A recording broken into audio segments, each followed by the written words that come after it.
Mainly only when you get stuck, really, then some records will come out of the woodwork.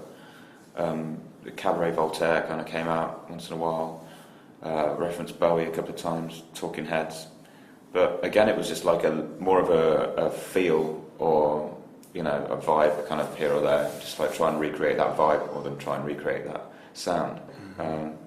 That's about it really. We didn't really listen to that much music this time around. I certainly didn't. Yeah, I think at the time I was listening to Violator a little bit.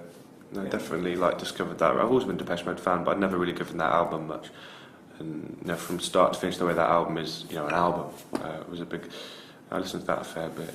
I think the way that LCD Sound System, Sound of Silver is like, I don't know, very much a groove record, and the songs are kind of like they go on. You get into that headspace, and then they keep going and going and ploughing on and ploughing on. That was a big thing in terms of my head, getting my head around our record as well. There's those type of things that are going on in the background.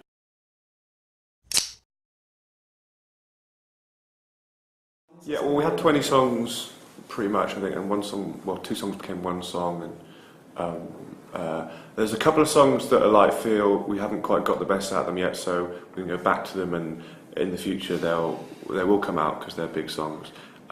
There's another 5 songs that were really close to going on the record, but those 9 songs felt like it didn't need to be any longer. But with the album, there'll be a bonus EP. We did one with the first record called Cuttings, and this one will be called Cuttings 2. So they're not.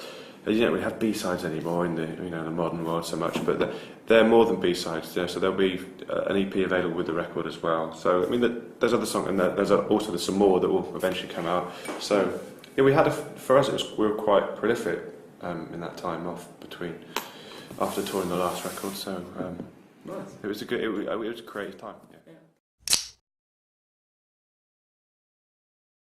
I think your change is the most dramatic, but it's not that difficult to play keyboards.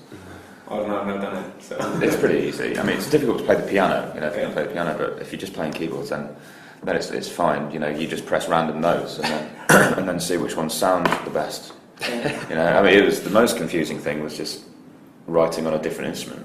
That's especially when you've sort of your craft. That's your craft. That's what kind of brought you to the dance. And then you've kind of take that out of your arsenal and you pick something else. It's a bit of a gamble, really. Yeah. But you still got the same mind for melody and stuff like that. So you end up kind of writing something similar, but on a different instrument, I guess. Yeah. I don't know. I would have written something completely different on the guitar. Some of the ones I wrote on the guitar and then transferred to the synth, and vice versa. The event now, looking back on them, I think about what I've done, and at the time when I'm writing the lyrics, I don't think about them in such in-depth terms. I'm trying to get something across, and some kind of observation I've made, or some character I'm singing about, or something I've seen.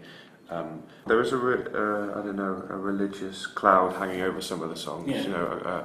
And me thinking about God. He or the lack of Him is in there in some of the songs, definitely. Yeah, well, a couple of songs are definitely kind of characters in my head that I've kind of pictured or imagined. Outsiders in You Don't Know Love, or the couple in The Big Exit feel like people I've almost imagined. But these aren't. These are normal people as well. Just slight outsiders.